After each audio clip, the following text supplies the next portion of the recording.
अस्सलाम वालेकुम स्टूडेंट्स। आज की इस वीडियो का जो मेन मुद्दा है, जो मेन फोकस्ड पॉइंट है, वो है सीएसएस के इम्तहानात। जैसे कि आप जानते हैं कि बहुत से हमारे जो है कुछ यंग टैलेंटेड किस्म के जो है हमारे स्टूडेंट्स हैं, जो कि ब्राइट स्टूडेंट्स हैं हमारे, वो चाहते हैं कि मुकाबले के इम्तिहान के अंदर जो हैं वो पार्टिसिपेट करें और इस इम्तिहान के अंदर कुछ अच्छा और बेहतर स्कोर कर पाएँ और सिलेक्शन भी उनकी जो है मुमकिन हो पाए। तो आज की इस वीडियो के अंदर मैं आप लोगों को ब्रीफ करूंगा कि क्या आप लोग किस तरीके से जो है अपने सब्जेक्ट को चूज कर सकते हैं, वो कौन कौन से पॉइंट्स हैं कि जो आपको अपने जहन में रखना चाहिए जब आप लोग जो है सब्जेक्ट सिलेक्शन कर रहे हों। ठीक है, और इन पॉइंट्स को जहन में रखते हुए आप अपने जो कंपलसरी सब्जेक्ट के अलावा के सब्जेक्ट्स हैं उनको अपने लिए चूज करें। ठीक है जी। सो मैं आपको वन बाय वन पॉइंट्स बताऊंगा, आपने इन पे फोकस करना है, समझने की कोशिश करनी, क्रिटिकली तौर पे उसको जो है एनालाइज करना है कि यार क्या वाकई ये पॉइंट्स मुझे कुछ गेन करवा पाएंगे या बस एवी कहानी है। ठीक है, सो जल्दी से जो है स्टार्ट करते हैं अपने इन पॉइंट्स को कि भाई कौन कौन से पॉइंट्स अपने जहन में रखने हैं जब आपने अपने सब्जेक्ट्स को चूज करना है। ठीक है भाई।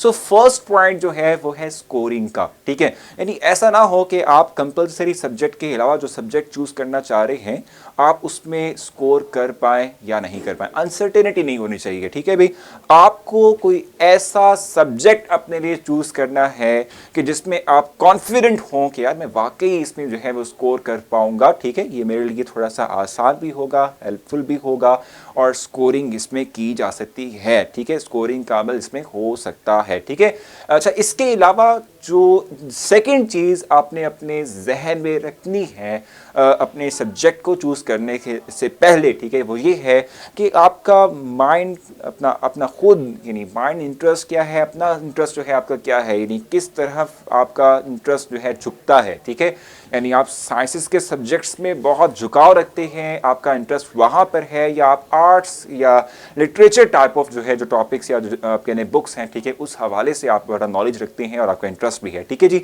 सो आपने फर्स्ट तो ये देखना है कि आप स्कोरिंग कर पाएंगे सब्जेक्ट में या नहीं कर पाएंगे। सेकंड वन ये कि आप ये भी देखेंगे कि आपका अपना इंटरेस्ट भी है या फिर सिर्फ आप जो है ये देख रहे हुए कि भाई स्कोरिंग हो पाएगी या नहीं मुमकिन हो पाएगी, या कुछ और बहुत से पॉइंट्स आपके जहन में होते हैं, सिर्फ उसकी बेस पर कि कुछ नहीं बचा तो चलो यही ले लो। ठीक है, इसको नहीं करना, आपने अपना इंटरेस्ट देखना है। आपका खुद का इंटरेस्ट होगा तो उतना अच्छा आप उस जो है सब्जेक्ट को प्रिपेयर कर पाएंगे और उसमें अच्छे स्कोर कर पाएंगे, अच्छा जो है अपना रिजल्ट प्रोड्यूस जो है वो कर पाएंगे। ठीक हो गया। अच्छा, एक और चीज जो कि बड़ी इंपॉर्टेंट है जो कि आपको जहन में रखनी है अपने सब्जेक्ट को चूज करने से पहले, और वो ये है कि जब आप अपना सब्जेक्ट चूज कर रहे हो कंपलसरी सब्जेक्ट के अलावा, तो कंपलसरी सब्जेक्ट के अलावा जो सब्जेक्ट्स आपने चूज किए हैं वो डायरेक्टली तौर पे आपको हेल्प करें आपके कंपलसरी सब्जेक्ट के लिए। यानी आपने कंपलसरी सब्जेक्ट की प्रिपरेशन तो करनी है ना, तो आपका इलेक्टिव सब्जेक्ट कोई ऐसा होना चाहिए समहाउ उसकी रूट्स कहीं ना कहीं जाकर आपके कंपलसरी सब्जेक्ट से मिलती हो और तमाम के तमाम उसका नॉलेज आपका कंपलसरी सब्जेक्ट में भी रिफ्लेक्ट हो और उससे आपको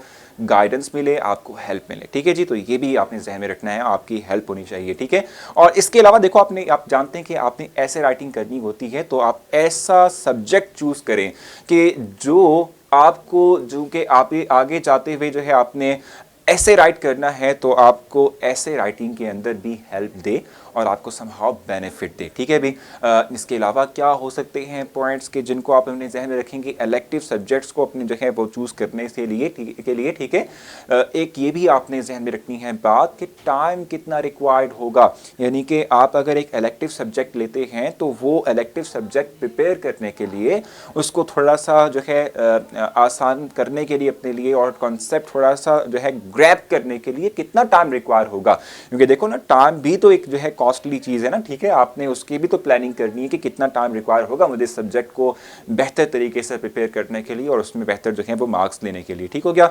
और समहाउ जो आप जो है इलेक्टिव सब्जेक्ट अपने लिए चूज करना चाहते हैं उसका कोई बैकग्राउंड भी होना चाहिए, यानी कि आपने कुछ ना कुछ उस हवाले से पहले भी पढ़ा हो, आपका बैकग्राउंड में कुछ ना कुछ नॉलेज उस सब्जेक्ट से रेलेवेंट जरूर होना चाहिए ताकि वो आपके लिए हेल्प करे और आप जो है उसके अंदर कुछ एक्सेलरेट कर पाएं और कुछ बेहतर स्कोर कर पाएं। तो ये भी आपने लाजमी देखना है कि आपका बैकग्राउंड है भी इलेक्टिव सब्जेक्ट को लेके या फिर नहीं है। ठीक हो गया। अच्छा, इसके अलावा जो आप सब्जेक्ट लेना चाह रहे हैं एज अ इलेक्टिव की सूरत में, ठीक है, उसमें जो नेक्स्ट पॉइंट आता है जो कि आपने जहन में रखना है, उसके हवाले से ये है कि बुक्स अवेलेबल हैं, अवेलेबिलिटी ऑफ नोट्स है या नहीं है। यानी बुक्स की भी देखनी आपने बात की है जी, बुक्स क्वालिटी बुक्स आपके लिए हैं, यानी उस सब्जेक्ट से रेलेवेंट क्वालिटी बुक आपके पास होगी या नहीं होगी, और साथ में जो नोट्स हैं उसकी अवेलेबिलिटी आपके पास है या नहीं है, अवेलेबल है नोट्स, ठीक है। और इसके अलावा और एक और पॉइंट भी बड़ा इंपॉर्टेंट है, और वो ये है कि आप जब इलेक्टिव सब्जेक्ट चूज कर रहे हो तो उसके लिए कोई ना कोई गाइडर आपका होना चाहिए जो कि आपके पास हो, यानी कि टीचर अवेलेबिलिटी बड़ी इंपॉर्टेंस रखती है। जब आपने इलेक्टिव सब्जेक्ट लेना हो तो उससे रेलेवेंट किसी का एक्सपीरियंस भी होना चाहिए, ठीक है, उससे रेलेवेंट जो है आपके पास आपके पास एक्सपीरियंस्ड फॉर्म के अंदर जो है एक टीचर या गाइडर होना चाहिए जो कि आपको उस टॉपिक के हवाले से, उस इलेक्टिव सब्जेक्ट के हवाले से आपको गाइड कर सके, आपको समझा सके। आप अगर कहीं जाके फंस जाते हैं,